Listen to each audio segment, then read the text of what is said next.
Buenas noches, ingeniero. Buenas noches, ¿cómo está? Bien, voy a compartir la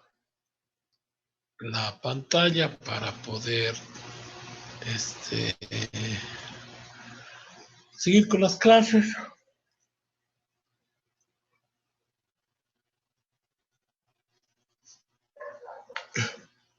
Bien, entonces ya terminamos el primer capítulo, ustedes dieron la prueba. Entonces, les quería yo decir que siempre tengan ese material para que consulten cuando ya luego en actividad profesional tengan que tomar decisiones. Siempre van a tener que decidir sobre una u otra alternativa de proyectos, de inversiones, etcétera, etcétera. Entonces, lo que les decía yo es que la idea era darles un poco el conocimiento de cómo hacer los cálculos del valor del dinero en el tiempo para que se tenga un criterio cuantitativo de la decisión, o sea, a través de la medición monetaria. Ya que, como les decía, la mayor parte de personas decide solamente en base a su criterio subjetivo, y eso normalmente siempre lleva al error. ¿Sí? Entonces, por ejemplo, ya estuvimos viendo todo el tema de la ganancia de los intereses cuando se colocan inversiones, o cuánto es el costo mismo de un trabajo que se va a hacer, de una inversión en función de la tasa de interés, etcétera, etcétera. Entonces eso siempre va a ser útil para ustedes. Bueno, ahora en esta clase vamos a continuar haciendo el estudio de cómo se evalúan los proyectos. O sea, ya habíamos visto una parte introductoria de los proyectos, cómo se conforman, etcétera, etcétera. Y veíamos que para ejecutar un proyecto hay que hacer una serie de estudios. El primer estudio que se debe hacer es el estudio de la demanda. Entonces, ahora en esta clase vamos a ver de qué se trata este estudio. El estudio de mercado se lo considera como la parte más importante de un proyecto. ¿Sí? Un buen estudio de mercado permitirá desarrollar eficientemente todos los demás estudios. Es decir, los estudios técnico, financiero, y llevar a cabo una real evaluación del proyecto. ¿Sí? Entonces, de ahí la importancia que se le debe dar y que de hecho tiene en todo sentido el estudio de mercado dentro de un proyecto. Antes de iniciar el estudio de un proyecto, es conveniente tener una idea general del tamaño del mercado. ¿Sí? Entonces, como nosotros si hacemos un proyecto, ponemos un negocio, la idea es ganar dinero, ¿no es cierto?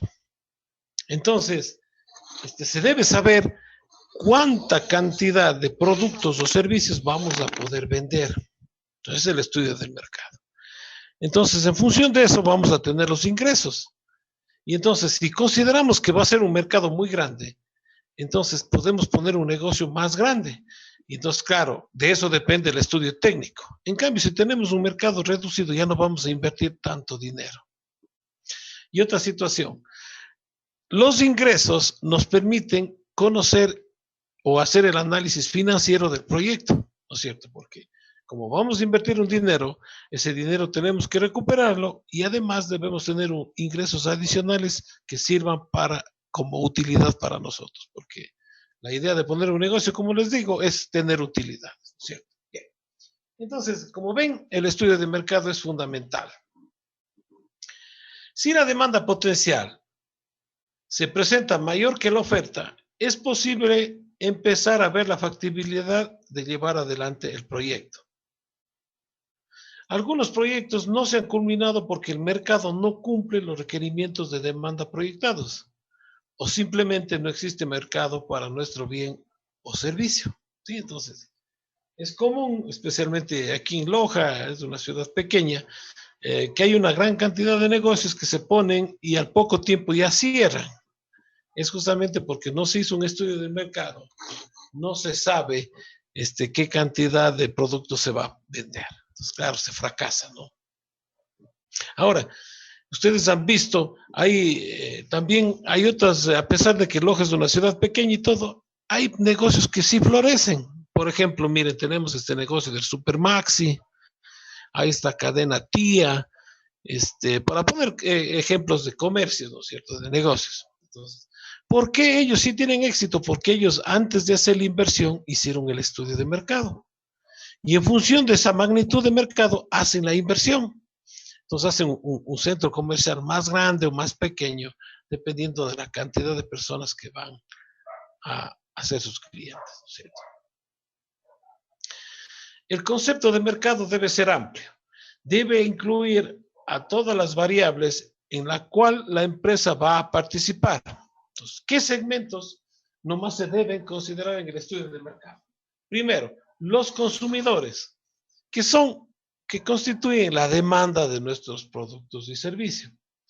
Tenemos que ver la competencia, es decir, analizar qué oferta existe en nuestra localidad de los bienes y servicios que nosotros vamos a comercializar. Por ejemplo, vamos a suponer que estamos queriendo poner un negocio de yogur, por decir. Entonces, hacemos cuenta cuánto es la demanda. Vamos a suponer que la demanda son 1000 litros de yogur al mes en la ciudad de Loja.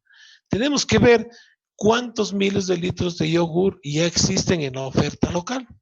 Vamos a suponer que existen 800 litros de yogur de oferta. Entonces, el mercado para nosotros potencial serían los 200, la diferencia.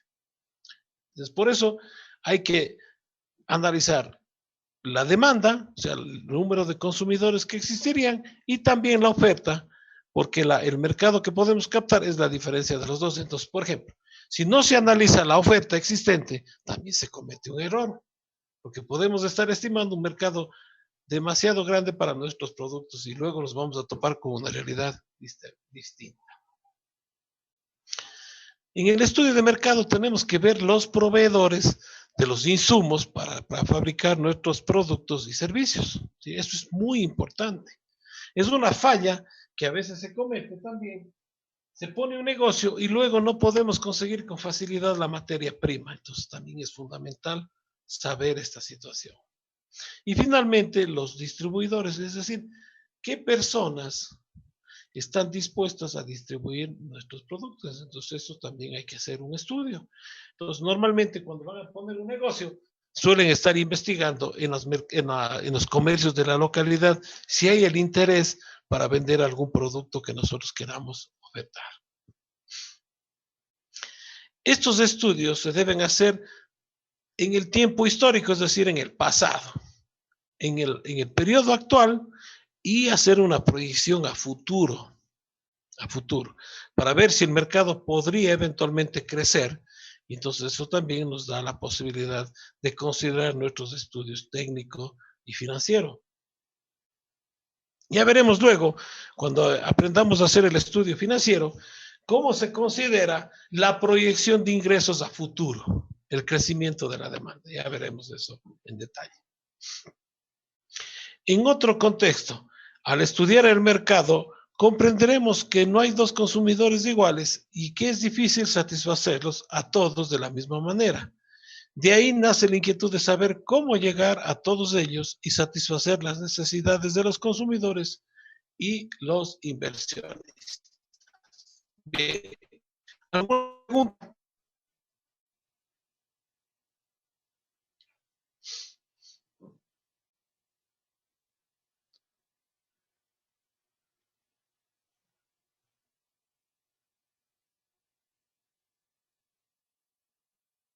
Bien.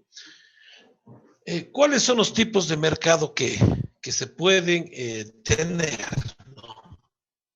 Tenemos, por ejemplo, mercados de tipo geográfico.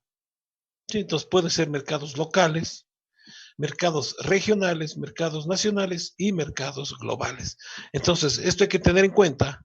¿Cuál es el tipo de mercado que nosotros vamos a captar? Porque de esto depende el análisis técnico. Por ejemplo, si nosotros queremos tener un mercado nacional, entonces debemos no solo pensar en dónde vamos a fabricar los productos, sino cómo vamos a transportarlos. Entonces, muy importante. Otra clasificación del mercado es por el consumo, entonces puede haber mercados para bienes, para productos y mercados para servicios. Entonces también es importante tener claro esta situación. Por el tipo de productos, los mercados pueden ser manufacturados o de servicios. Y por la demanda se habla normalmente de mercado disponible, de mercado real, de mercado potencial y de mercado meta. ¿Sí? Entonces, ¿cuál es la diferencia? El mercado disponible es la que existe de manera natural en la localidad en la que nosotros queremos trabajar. El mercado real es el mercado que realmente nosotros podemos captar. No necesariamente todo el mercado lo vamos a poder captar nosotros. El mercado potencial es un mercado al cual nosotros podemos acceder si podemos desplazar a la competencia. Y finalmente, una conjugación de estos mercados es el mercado meta. Entonces nos planteamos nosotros ir captando segmentos de mercado conforme pase el tiempo. Y entonces hay estrategias de mercadeo para poder captar este mercado potencial, este mercado meta, que nosotros siempre estamos viendo en la práctica que eso se da. Por decir algo, es común que nos llamen por teléfono, ¿no es cierto? Llaman por teléfono para ofertarnos un nuevo plan de celular. Por ejemplo, si nosotros tenemos el celular con porta, siempre estamos recibiendo llamadas a la casa de Movistar que nos están ofreciendo mejores condiciones para brindarnos el servicio de telefonía. ¿Sí? ¿Qué están haciendo ellos? Queriendo captar un mercado potencial, queriendo robarle clientes a la competencia. ¿Sí? Entonces, todo eso se puede estimar, se puede calcular. Bien, veamos ahora ya el concepto de demanda propiamente dicha. Se considera que la demanda es la sumatoria de las adquisiciones o compras de un bien o servicio por parte del consumidor para satisfacer una necesidad. Dentro de la demanda se constituye la estimación de la cuantía de los bienes o servicios provenientes de una unidad de producción nueva que estaría dispuesta a comprar a un precio determinado. Entonces, aquí debemos nosotros investigar la cantidad de productos que vamos a poder vender y el precio que está dispuesta a las personas a pagar por ese bien. Entonces, aquí siempre hay una confusión, normalmente. Se considera que el precio es el costo de producir un producto. Eso yo quería explicarles ahora. Hay una diferencia entre el precio y el costo. No es lo mismo. El costo es la cantidad de dinero que nosotros necesitamos para fabricar el bien o el servicio. Eso es el costo. Y el precio es la cantidad de dinero que los consumidores están dispuestos a pagar por ese bien o servicio. ¿Sí? Entonces, ¿qué es lo que tenemos que hacer nosotros en un negocio? Tratar de maximizar el precio, es decir, que el precio sea lo más alto posible y minimizar los costos, hacer que los costos sean lo más bajo posible. ¿Sí? Entonces, en función de esta diferencia, nosotros podemos tener más éxito o menos éxito en nuestro negocio. Entonces, por eso es importantísimo en el estudio de mercado saber cuántos productos vamos a vender y a qué precio. Bien, ¿alguna pregunta hasta ahí?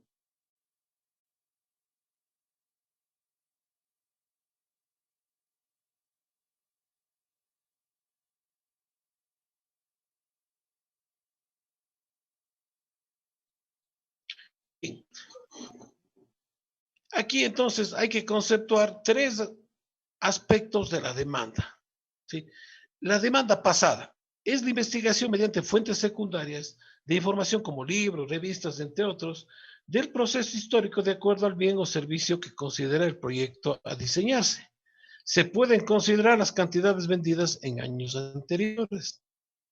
La demanda presente, este tipo de demanda se realiza en el momento presente y se ejecuta a través del estudio de mercado.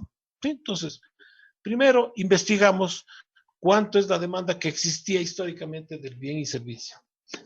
Luego, tratamos de determinar en estos momentos cuánto sería la demanda de ese producto. ¿Sí? Entonces, para eso hay que hacer un estudio.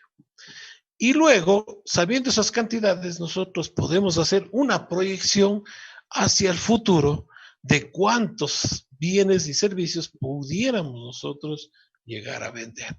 Entonces se habla de la demanda futuro. Entonces, para poder determinar la demanda que nosotros podríamos tener a futuro, hacer una proyección de la demanda. Y entonces, existen métodos para hacer la proyección de la demanda. ¿Sí? ¿Alguna pregunta hasta ahí?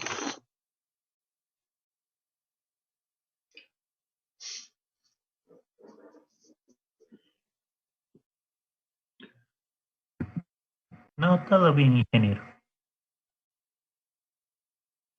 Bien, entonces, existen varios tipos de métodos para proyectar la demanda eléctrica, la demanda de los bienes y servicios. Nosotros, por ejemplo, en empresa eléctrica, tenemos que hacer la proyección de la demanda eléctrica. ¿Por qué? Porque la demanda no se mantiene fija en el tiempo, sino va creciendo.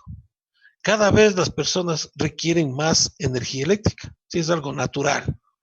Entonces, por ejemplo, a mí, en mi trabajo en la empresa, me toca proyectar cada año cuál es la cantidad de energía que vamos a tener que vender.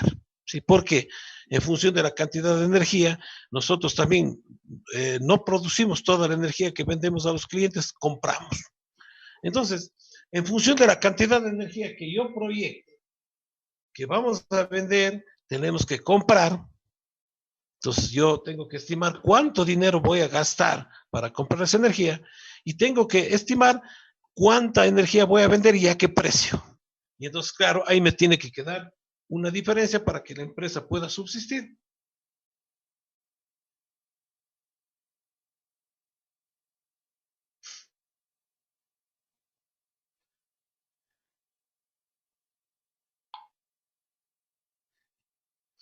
Sí, entonces eso es, o sea, todo negocio tiene que hacer estos estudios. Bien, ahora, existen dos grandes grupos de métodos de proyección de la demanda.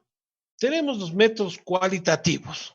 Sí, entonces, entre estos métodos cualitativos está primero un método que se llama la opinión de expertos.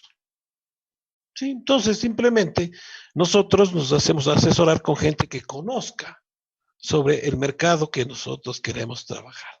Ellos nos dicen, mire, usted va a poder vender tantos productos al mes y también normalmente ellos saben cómo fluctúa porque el mercado, la demanda no siempre es constante. Hay unos meses que se vende más, hay otros meses que se vende menos. ¿Sí? Entonces todo eso hay que analizar.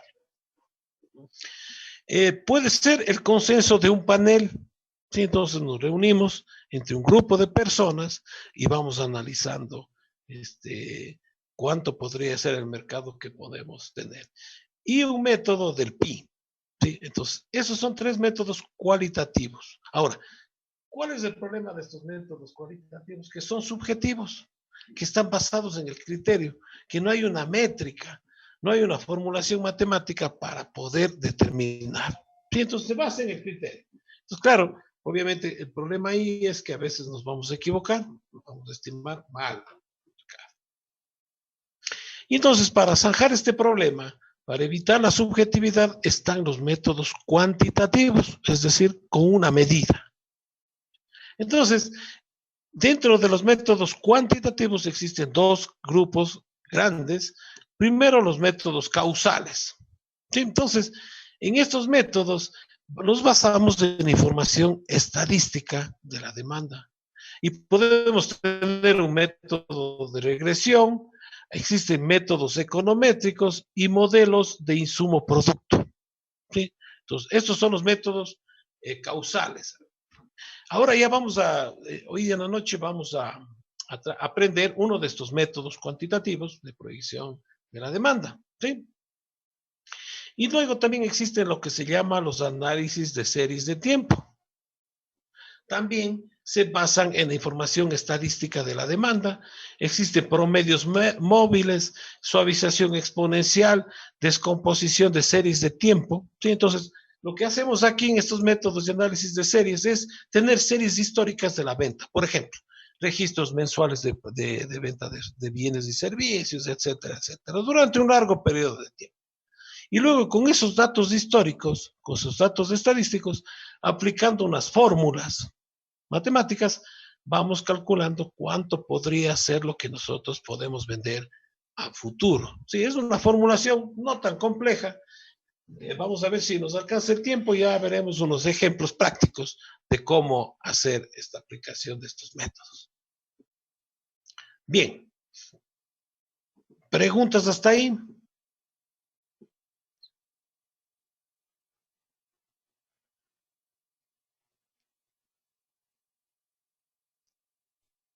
Bien, entonces, para ver estos métodos causales, vamos a empezar estudiando el más sencillo, ¿no? Dice, los métodos causales asumen que el factor que se va a pronosticar presenta una relación causa-efecto, por eso es el nombre de causal, con una o más variables independientes. Por ejemplo, se puede tener un modelo donde las ventas se ubican en función del precio, de la competencia y del crecimiento del Producto Interno Bruto, entre otras variables.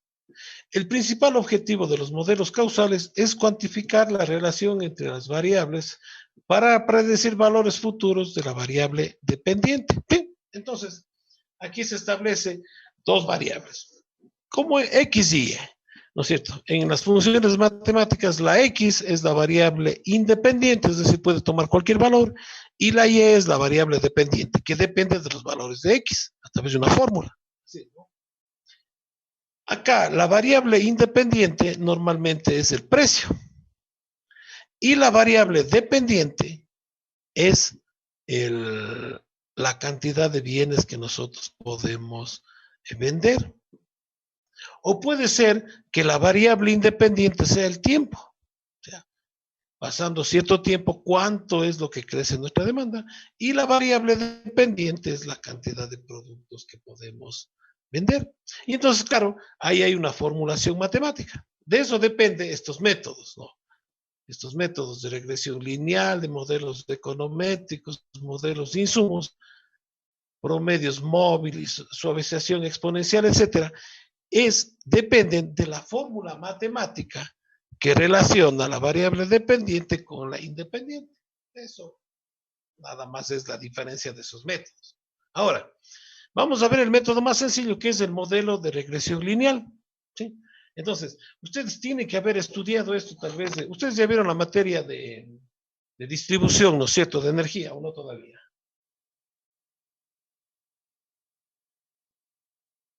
Todavía no.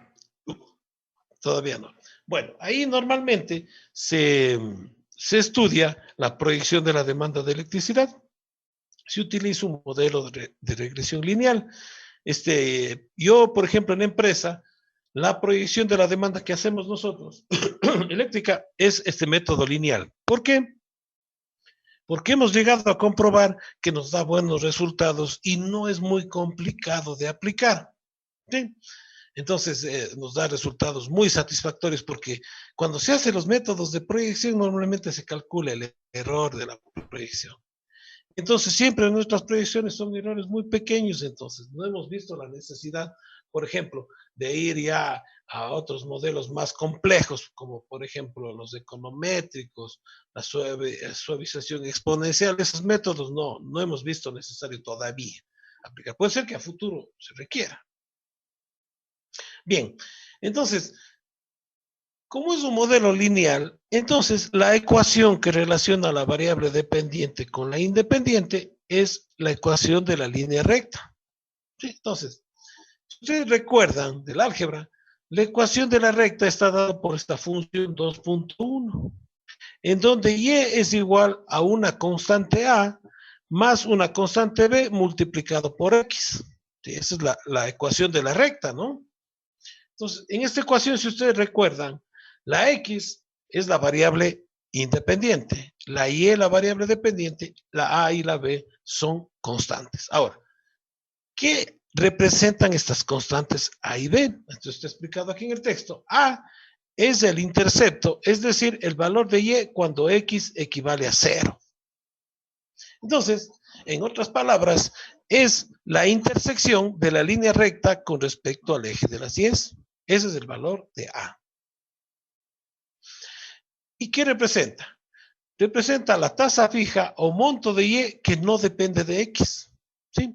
Entonces, va a haber siempre una cantidad constante de la variable dependiente que no depende de ningún valor de la variable independiente. Un valor fijo, una base. ¿Sí?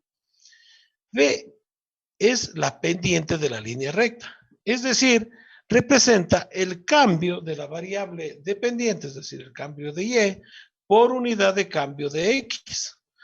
O en la línea recta, a eso se le llama pendiente, ¿no es cierto? La pendiente de la línea recta. O también se le llama el coeficiente de regresión. Es la tasa variable o grado de dependencia de Y con respecto a X. N es el número de valores históricos considerados en el método. X es la variable independiente y Y es la variable dependiente. De acuerdo a este modelo, los promedios de las variables se disponen de una línea recta cuya ecuación es mu Y sobre X es igual a alfa más beta por X. ¿Sí? Entonces, esa es la función de la ecuación de la línea recta, donde alfa es el promedio poblacional de Y, beta es el cambio en el promedio de Y cuando X aumenta una unidad, pudiéndose aplicar las siguientes fórmulas para el cálculo. ¿Sí? Entonces, las fórmulas que aplicamos para calcular la ecuación de la línea recta sería: la sumatoria de valores de Y es igual al número de registros N multiplicado por A más B multiplicado por la sumatoria de los valores de X. Y la ecuación 2,4 nos indica que la sumatoria del producto de X por Y es igual a A multiplicado por la sumatoria de X más B multiplicado por la sumatoria de X al cuadrado. Como X es una variable cronológica de tiempo, para el caso de la demanda, porque queremos saber a futuro cuántos son los bienes que podemos nosotros vender, se puede hacer una reasignación de valores de tal manera que la suma sea igual a 0. ¿Sí? Entonces, como tenemos valores históricos de la demanda, entonces podemos empezar con el año -3, -2, -1, 0, 1, 2 y 3. De tal manera que la sumatoria nos dé 0. ¿Sí? Entonces, con eso conseguimos que la sumatoria de X sea igual a 0. Y entonces, si la sumatoria de X es igual a 0, miren que se van reduciendo las ecuaciones. Por ejemplo, la ecuación 2,3 nos quedaría solamente que la sumatoria de Y es igual a N por A, porque la sumatoria de X sería 0. De ahí nosotros podemos despejar el valor de A o de alfa, que nos quedaría la sumatoria de Y respecto a N. Con eso podemos hacer...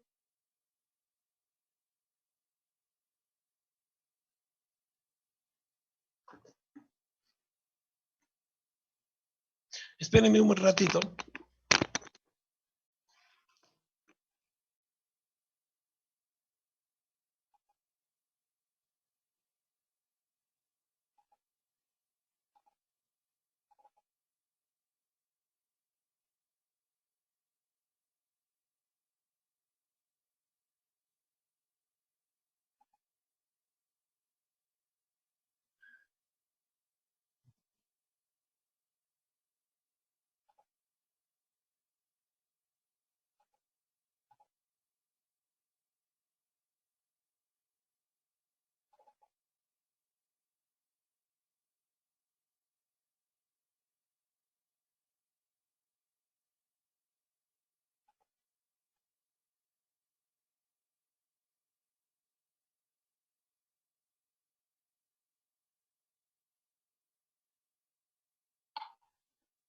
Bien, entonces, con esa aproximación podemos despejar el valor de A o de alfa y nos quedaría la sumatoria de los valores de Y dividido para N, para el número de registros.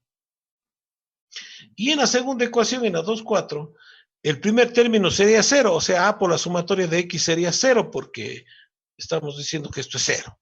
Entonces nos quedaría que la sumatoria de x por y es igual a b multiplicado por la sumatoria de x al cuadrado. Entonces de aquí podemos despejar el valor de b o de beta, que sería igual a la sumatoria de x por y dividido para la sumatoria de x al cuadrado. Y con eso calcularíamos los parámetros de la línea recta. Entonces ya sabríamos esta ecuación de aquí. Y entonces ahí, para cualquier valor de x que nos impongamos, podemos saber el valor de y. Entonces, una forma fácil de hacer el cálculo de la regresión lineal. ¿Alguna pregunta hasta ahí?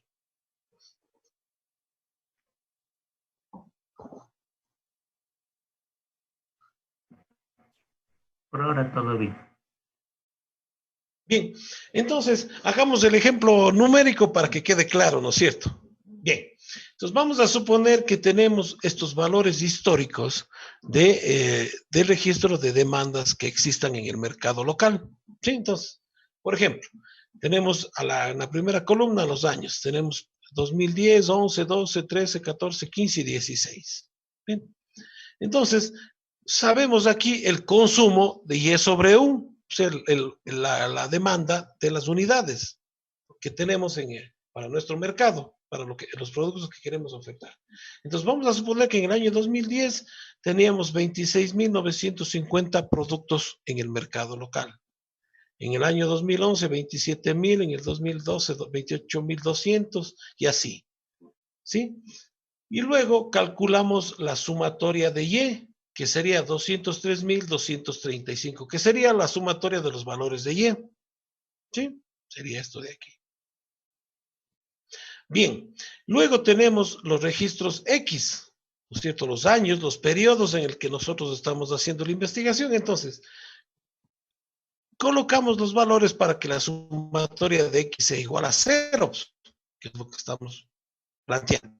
Entonces, al año 2010 le asignamos menos 3. Al año 2011, menos 2, menos 1 y así, de tal manera que la sumatoria de X nos dé 0, para poder aplicar las fórmulas que vimos, ¿no? Luego hacemos el cálculo de X por Y. Entonces multiplicamos el valor de Y por X. Por ejemplo, aquí 26.950 por menos 3 nos da menos 80.850. Hacemos eso para todos los registros. Y luego, en la fórmula 2.6, como vemos, debemos tener la sumatoria del producto de X por Y. Entonces sumamos estos registros, que nos da 24.405. Como ustedes ven, aquí hay valores negativos y positivos, entonces por eso la suma da un valor pequeño. Y luego necesitamos en la fórmula 2.6 la sumatoria de x al cuadrado. Entonces calculamos x al cuadrado. Menos 3 al cuadrado, 9. Menos 2 al cuadrado, 4 y así sucesivamente. Hasta que la suma total nos da 28. ¿Preguntas hasta ahí?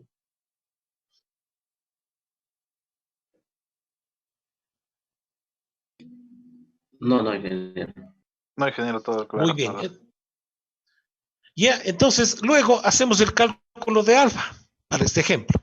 Entonces, alfa sería igual a la sumatoria de y dividido para n. Entonces aquí n es 1, 2, 3, 4, 5, 6, 7 registros. Y la sumatoria de y era 203.235. Entonces dividimos. Y nos da el valor de alfa 29.033,57. ¿Sí? Entonces, este es el cruce de la línea recta con respecto al eje Y. Y luego calculamos beta, que es la pendiente de la línea recta, que sería igual a la sumatoria de x por y dividido por x, la sumatoria de x al cuadrado. La sumatoria de x por y es igual a 24.405 y la sumatoria de x al cuadrado 28. Entonces dividimos y obtenemos b, que sería 871.60. 61, pongamos ya. Y entonces con eso podemos nosotros, por ejemplo, ya escribir la ecuación de la recta.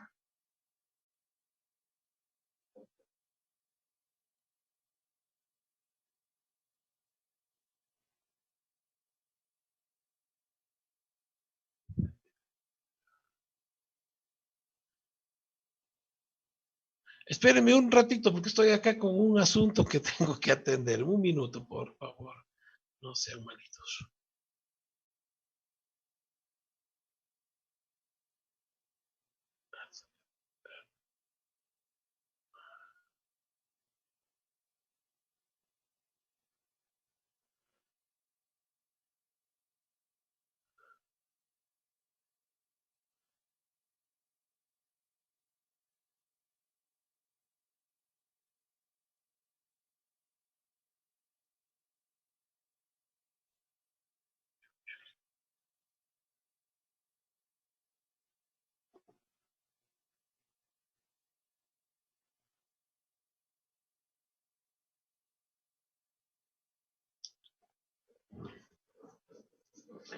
Espérenme un chico rato.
Bien, disculparán que estoy con un asunto acá del otro trabajo.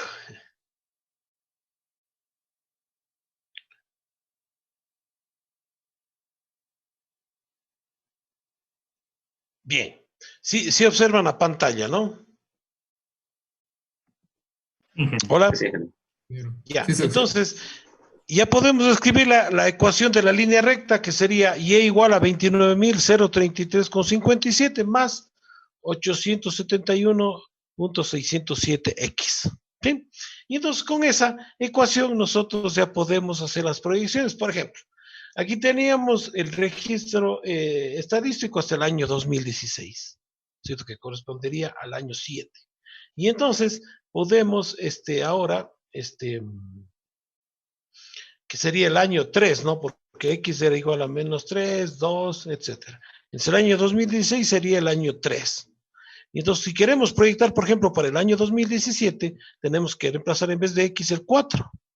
Y entonces hacemos eso, mire, para el año 2017 sería la ecuación 29.033,57 más 871.61 por 4 nos da 32.520 unidades. Si quisiéramos hacer para el año 2018, hubiéramos hecho con 5 y así, sucesivamente. Bien, preguntas.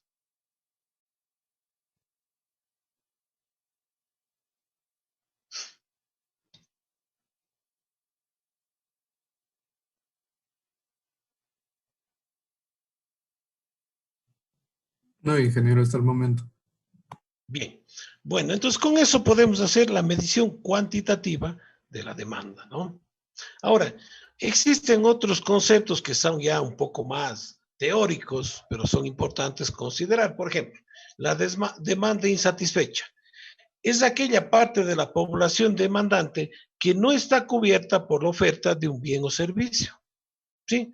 Su cálculo se define una vez obtenidos los valores de la oferta y la demanda. Constituye en sí una diferencia entre la oferta y la demanda. Entonces, mire, con estos valores de aquí nosotros podemos calcular la demanda. Y luego, en base a las estadísticas, tratamos de determinar cuánto es la oferta, cuánto es la cantidad de productos que ya se fabrica. Entonces, la diferencia de los dos nos da la demanda insatisfecha. Luego se habla del estudio de la demanda, de la oferta, perdón. La oferta constituye las diferentes cantidades que los productores están dispuestos y en condiciones de ofrecer al mercado en función de los diferentes niveles de precio en un periodo de tiempo determinado. ¿Sí? Entonces, esta oferta es función del precio. ¿Por qué? Porque si el precio sube, entonces la gente trata de vender más productos. Si el precio baja, entonces, claro, ya no se fabrica tanto. La ley de la oferta se hace referencia a la relación directa entre los precios y las cantidades. Para la proyección de la oferta se debe proveer la evolución de la oferta actual, formulando hipótesis sobre los factores que condicionarán la participación del proyecto en estudios de la oferta futura. Se debe tomar en cuenta, primero, la utilización de la capacidad instalada ociosa de los proveedores actuales, analizando sus posibilidades de crecimiento, los planes y proyectos de ampliación de la capacidad instalada y el examen de los datos previsibles sobre la evolución estructural y coyuntural de los datos endógenos y exógenos que existen en el mercado. Ahora, esto ya es un poco más complejo. Cuando tengamos que hacer estos estudios, ya tendremos que contratar a gente especializada en este tema. Ahora, eh, siempre hay una relación con la capacidad adquisitiva y con el precio de las cosas. Ahora, por ejemplo, nosotros estamos sufriendo un proceso de desaceleración de la demanda eléctrica debido a la crisis económica que vivimos por la emergencia sanitaria. Entonces, para que ustedes se den cuenta de un asunto, de cómo es tan variable este tema, y uno hay que estar estudiando esto siempre, normalmente el mercado eléctrico del país crecía en el orden de un 3% anual, 3-4% anual. ¿Sí? Esa es la proyección de la demanda que hay en el Ecuador. Es decir, para el caso del Ecuador, la pendiente de la recta es del 4%. ¿Sí? Bien, ahora, ¿qué es lo que pasa?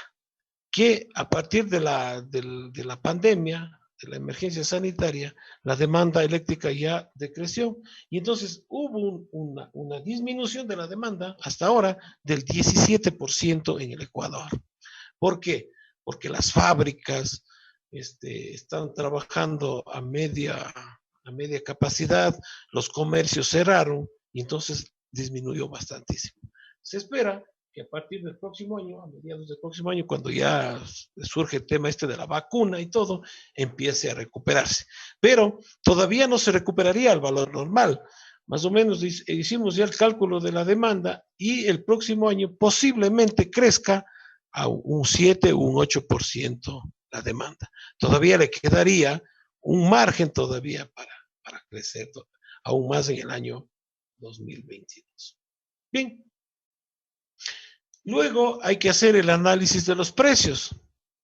En el estudio del mercado del proyecto se deben analizar los precios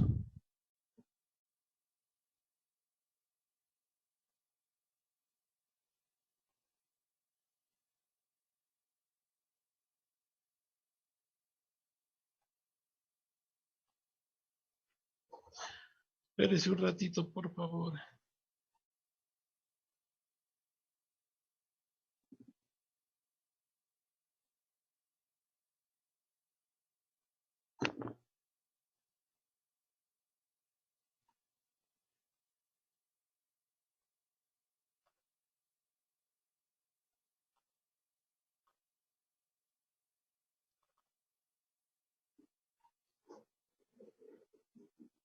Entonces, ¿qué tenemos que investigar aquí en este caso?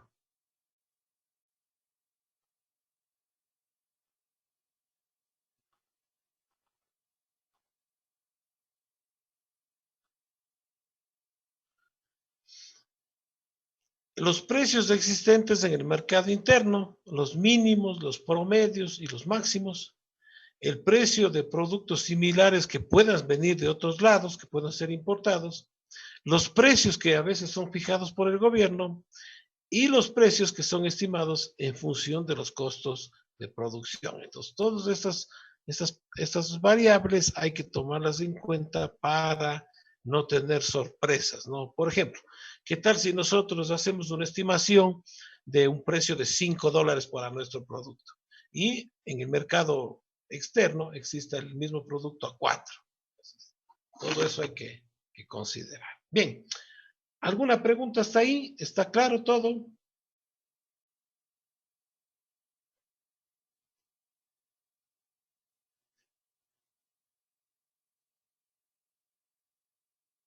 Bien, ahora, ¿cómo hacer esta determinación de los precios? Entonces, lo que se hace es en función de encuestas. ¿Sí? Entonces, ustedes a lo mejor en la calle alguna vez les hicieron una encuesta, cuando uno entra a un centro comercial, en una tienda, a veces hay personas que están encuestando, ¿cierto? Entonces le preguntan a uno, ¿a usted le interesaría tal producto, por ejemplo? ¿Cuánto estaría? Y una de las típicas preguntas es, ¿cuánto estaría usted dispuesto a pagar por tal cosa? ¿Sí? Entonces, de ahí se determina el precio de los productos, ¿no? Y servicios que nosotros queremos colocar en el mercado. Bien, entonces, si no hay preguntas, dejaríamos hasta ahí por esta clase y nos estaríamos estaríamos conversando el día miércoles de la próxima semana. Listo, ingeniero, no habría ningún problema. Ingeniero. Solo, Muy gracias. bien, entonces conversamos el próximo. Hasta luego. Hasta luego, ingeniero. Hasta luego.